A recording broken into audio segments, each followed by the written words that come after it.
blood on Doyen's hands was still warm when he pushed open the wrong hospital door. And the dying woman inside whispered something that would destroy everything he'd built in the underworld. Soul's Underworld. 11:47 p.m. Doyen wiped the blade clean with mechanical precision. The basement of the Gangnam warehouse reeked of copper and fear. His lieutenant bowed low, trembling. The traitor talked before he died, boss. Said the Yakuza are moving product through Itaewon General Hospital. 3rd floor, room 304. Doyen's jaw tightened. Someone was using his territory. 20 years building this empire, from orphaned street rat to Korea's most feared crime lord, and some Japanese fool thought they could operate in his city? Get the car, he commanded, buttoning his blood-speckled Tom Ford suit. We handle this tonight. His reflection in the warehouse mirror showed a man sculpted by violence. Sharp cheekbones, cold eyes, a scar cutting through his left eyebrow. At 38, Doyen had never lost a war. He didn't plan to start now. Itaewon General Hospital, room 307, same night. Kate had stopped counting days 3 weeks ago. What was the point? The IV dripped steadily into her thin arm. Stage 4 lymphoma, the doctors said in broken English, their eyes full of pity she didn't want. She was 29 and dying alone in a country that stared at her black skin like she was an exotic mistake. Her phone sat silent on the bedside table. No calls from Atlanta. Not from her ex-boyfriend who'd bought her the plane ticket to find herself in Korea, then ghosted when the diagnosis came. Not from the modeling agency that dropped her contract the moment she lost her hair. Not from anyone. The Seoul skyline glittered through her window. Millions of lights, millions of lives. None of them hers. She closed her eyes, too tired even for tears. Then the door burst open. Have you ever met someone at your absolute lowest moment who changed everything? Drop a comment below. I read every single one. Doyen's hand instinctively moved to the gun under his jacket. Wrong room. The number plate read 307, not 304. But he froze. The woman in the bed wasn't what stopped him. It was her eyes. Dark, exhausted, but somehow still burning with something he'd forgotten existed. Not fear, curiosity. You're not the nurse, Kate said, her voice raspy but steady. American accent.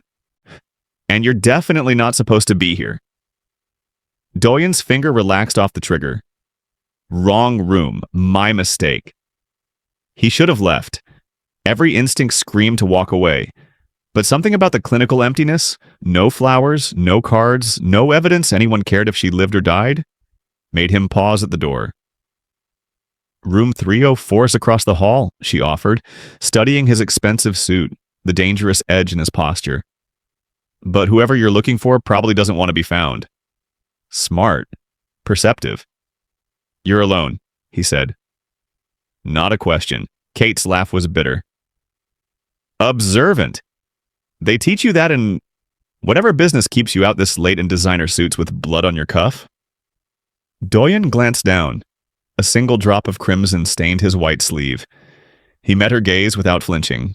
Dangerous business. Everything's dangerous when you're already dying.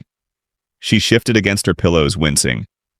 At least you chose your poison. Mine chose me. The heart monitor beeped steadily between them. Outside, Seoul hummed with life neither of them fully belonged to, him by choice, her by circumstance. How long have you been here? Doyen asked, surprising himself. In this room, 43 days. In Korea, 6 months. Alive? Her smile was sad. The doctors give me 3 more. Maybe 4 if I'm unlucky. Something cracked in Doyen's chest. Something he'd sealed away after watching his mother die in a room just like this, abandoned and alone. What's your name? Kate. Yours? Doyen. If you're already hooked, hit that subscribe button right now. This story is about to get insane. What do you think Doyen does next? Comment below. Doyen left without another word. Professionalism. Focus. Room 304 was empty. His intel was bad, or the Yakuza had already moved. He should have forgotten her immediately, but driving through Seoul's neon-lit streets at 2 a.m., all he saw were those eyes. 43 days alone, dying in a foreign country with no one. Not my problem, he told himself, lighting a cigarette with shaking hands he refused to acknowledge. His phone buzzed. Boss, the Yakuza shipment was delayed. Tomorrow night, same location. Fine. He hung up, staring at the hospital's fading lights in his rearview mirror. Kate's room. Next morning. The morning nurse was surprised to find expensive white roses on Kate's bedside table. No card. Just 12 perfect blooms that definitely weren't there during night rounds. Kate stared at them, heart racing despite the sedatives. Do-yoon. She should be terrified. Everything about him screamed danger, the cold eyes, the blood, the way he moved like violence was a second language. But terror required energy she didn't have. And somehow, he'd come back, or sent these. Either way, someone had thought of her. Her phone buzzed. Unknown number. The roses suit you better than the hospital walls. D. Kate's hands trembled, typing back. How did you get my number? I'm very good at finding things. How are you feeling? Like I'm texting a criminal. You are. Does that scare you? Kate looked at the roses, then at her empty room, then at the IV slowly draining into her dying body. I'm too tired to be scared, and too lonely to care what you are. 3 dots appeared, disappeared, appeared again. I'll visit tonight. If you want. Kate closed her eyes. Every rational cell screamed this was insane. Room 307. I'll be here. Not like I'm going anywhere. Do-yoon came every night for a week. Always after midnight when the hospital corridors emptied and nurses changed shifts. He'd slip in like a shadow, expensive takeout hidden under his coat. Jjajangmyeon, tteokbokki, samgyeopsal from restaurants that didn't deliver. You're going to get caught, Kate whispered on night 4, watching him set up an entire Korean BBQ spread on her hospital tray. I own this hospital, Do-yoon said simply, unwrapping SSM. Well, the board thinks a corporation owns it. That corporation is mine. Kate's eyes widened. You're serious? I don't joke about real estate. He held up a lettuce wrap. Eat. You've lost weight since I met you. I have cancer, Do-yoon. Weight loss is kind of the package deal. His jaw tightened. The treatment they have you on is outdated. You've been researching cancer treatments? Kate couldn't hide her shock. Do-yoon met her eyes, something vulnerable flickering beneath the ice. Every night, there's a clinical trial in Switzerland. Immunotherapy, 73% success rate for your specific lymphoma type. I can't afford... I can. The words hung between them like a grenade. Why? Kate's voice cracked. You don't know me, I'm nobody, just some black girl dying in the wrong country, who you met by accident? There are no accidents. Do-yoon's voice was fierce. I've killed 17 men, Kate. Destroyed families. Built an empire on blood and fear. And every single night for 20 years, I've slept perfectly fine. He leaned forward, his eyes burning into hers. Until I met you. Now I lie awake wondering who the hell abandons someone like you to die alone, and I can't? His voice broke. I won't let that happen. Kate's tears came hot and fast. You're insane. Probably. He wiped her cheek with surprising gentleness. But I'm your kind of insane now. My mother died in a hospital room like this. Do-yoon's confession came on night 12, after Kate's worst episode yet. Vomiting, seizures, the machine screaming while nurses rushed in. He'd stayed hidden in the bathroom, emerging only when silence returned, and Kate lay exhausted, shaking. Now he sat in the visitor's chair he'd claimed as his own, head in his hands. I was 9, he continued, voice hollow. My father ran a small gang in Busan, nothing big, but he made enemies. They killed him, took everything. My mother. She got sick from the stress. Stomach cancer. We had no money, no family. Kate's hand found his, weak but steady. She died on a Tuesday morning, alone. I was in the hallway because they wouldn't let children in after 9 p.m. His fingers tightened around hers. I heard her call for me. I heard her, and I couldn't reach her. Doyen! I swore I'd never be powerless again, never be poor, never watch someone I... He stopped, eyes glistening. Never let anyone die alone. Kate pulled him closer with strength she shouldn't have. Is that why you do this? The crime, the violence? I did it to survive, to matter, to make sure no one could ever take from me again. He looked at her, raw and unguarded. But you're dying with grace. No empire, no guns, just yourself. And somehow you're stronger than I've ever been. I'm not strong, Kate whispered. I'm terrified every second. Then we're terrified together. Doyen pressed his forehead to hers. I'm getting you to Switzerland, Kate. Next week. I don't care what it costs. Your enemies will see it as weakness. Let them try me. The Switzerland treatment was brutal. Doyen rented a villa in Zurich overlooking the lake, converting the entire third floor into a medical suite. He hired the world's best oncology team, translators, chefs who specialized in nutrition for cancer patients. And he stayed. Every injection, every reaction, every terrifying night when Kate's fever spiked and doctors rushed in, Do-yoon was there holding her hand, whispering in Korean she didn't understand, but somehow felt. What are you saying? She asked one dawn, after the worst had passed. That you're a fighter, that you're beautiful, that I... He stopped himself. Say it. Kate's voice was stronger now. Week 6 of treatment showing results. Her hair was growing back in soft coils, color returning to her cheeks. In my world, saying it makes you a target, Doyen said quietly. Everyone I've ever cared about becomes leverage, a weakness. And I'm not already? Kate challenged. Doyen, you've spent millions on me. Your men know, your enemies probably know. The words don't change the truth. He cupped her face, thumbs tracing her cheekbones. I love you, Kate. Utterly, completely. In a way that terrifies me more than any bullet ever has. Kate's smile was radiant. I love you too. And I'm going to live, Doyen. For you. For us.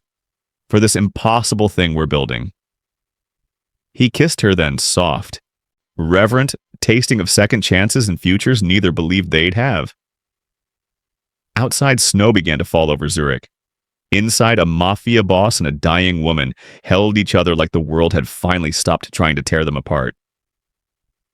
When you're better, Doyen murmured against her hair, I'm taking you home, to Seoul, as my wife. Kate laughed, tears streaming. Is that a proposal or an order? Both. Then my answer is yes. The photo arrived 3 days before Kate's final treatment. Doyen was in a meeting with his Swiss security team when his phone buzzed. Unknown number.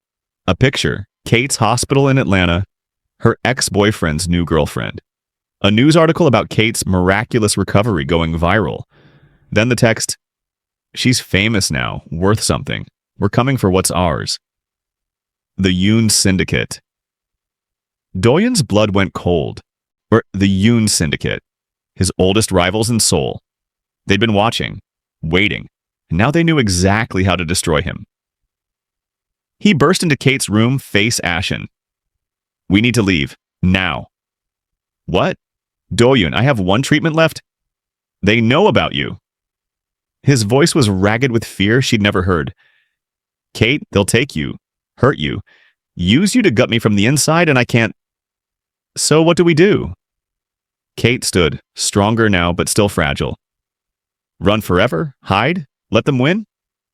I'm sending you to America. New identity. Protection. You'll be safe. Without you? Kate's eyes flashed. You're trying to abandon me after everything? I'm trying to save you, Doyen roared. Don't you understand? Being with me is a death sentence. I was selfish. I was stupid. I let myself love you, and now they'll kill you just to watch me break. Then break! Kate grabbed his face, forcing him to look at her. Break with me. Fight with me. But don't you dare send me away like I'm some weak thing that can't handle your world. You almost died, Kate. And you brought me back to life. Her voice cracked. The cancer didn't kill me. Loneliness almost did. If you send me away, you finish what the disease started. Do-yoon's composure shattered. I can't lose you. Then don't let go. Oh my God, what would you do in Do-yoon's position? Protect her by letting her go or fight together? Comment your choice and subscribe. You need to see how this ends. Do-yoon disappeared for 2 days. Kate completed her final treatment alone, doctors celebrating her remission while her heart shattered. He'd left, just like everyone else. Until the third morning when her hospital room door opened. Do-yoon stood there but different. His expensive suit was gone, replaced by simple black clothes. His perfectly styled hair was disheveled, and his eyes burned with decision. I talked to my counsel, he said quietly. Told them I'm stepping back from operations, transitioning power. I've already liquidated 70% of my assets, legal businesses only. The rest, the violence, the territory, I'm done. Kate's heart stopped. Do-yoon, no. That empire is your life. It was my life. He knelt beside her bed. You are my life now.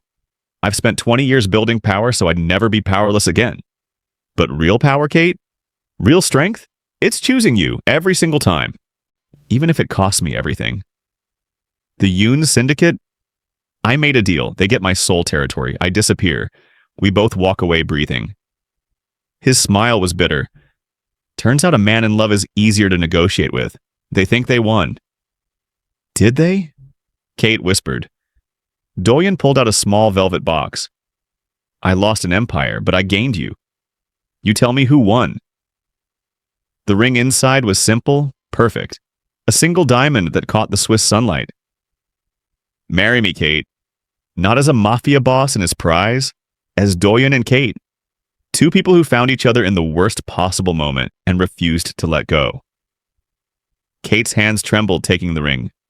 Where do we go? Anywhere, everywhere, nowhere. He slid the ring on her finger. As long as I'm with you, I'm home. Yes, Kate breathed. Forever, yes. 1 year later, Jeju Island. Kate stood on the beach, toes in the sand, watching the sunrise paint the sky gold and pink. Her hair had grown back full and thick. Her body was strong, healthy, alive. Behind her, their small house sat nestled among the orange groves. Nothing like Do-yoon's former penthouse, but infinitely warmer. Arms wrapped around her waist. Do-yoon's chin rested on her shoulder. Penny for your thoughts, Mrs. Kang? He murmured. He'd taken his mother's maiden name, leaving Do-yoon the crime lord behind. Just thinking about wrong turns, Kate said softly. How you walked into room 307 instead of 304. How one mistake changed everything. Not a mistake. Do-yoon turned her to face him. Fate, destiny, whatever you want to call it. Behind them, a child's laugh rang out. Their daughter, adopted 6 months ago from Kate's hometown in Atlanta, ran toward them with shells in her tiny hands. Appa, Yama, look what I found. Do-yoon scooped her up, his fierce, dangerous edges softened into pure love. Kate watched her reformed mafia boss husband become putty in their 4-year-old's hands, and her heart swelled impossible big. Do you miss it? Kate asked later after they'd tucked their daughter in. The power, the empire? Do-yoon pulled Kate close, looking at the simple life they'd built. Teaching English, running a small cafe, raising a child, loving each other fiercely. I was the most powerful man in Korea, he said quietly. And the loneliest. Now I'm nobody special, just a man who loves his wife and daughter more than breathing. He kissed her forehead, echoing that first night. There are no accidents, Kate. Only doors we choose to walk through. Or wrong rooms, Kate smiled. The right wrong room. Outside, the Jeju waves whispered their approval. Two broken people made whole, two impossible lives made beautiful. All because a mafia boss took a wrong turn and found the only right thing he'd ever done. If this story wrecked you emotionally, smash that like button and subscribe for more stories that will make you believe in love again. Drop a comment telling me, what was your favorite moment? And have you ever had a wrong turn that changed your life? Share your story below. I read every single one. You are loved, you matter, and your story isn't over yet.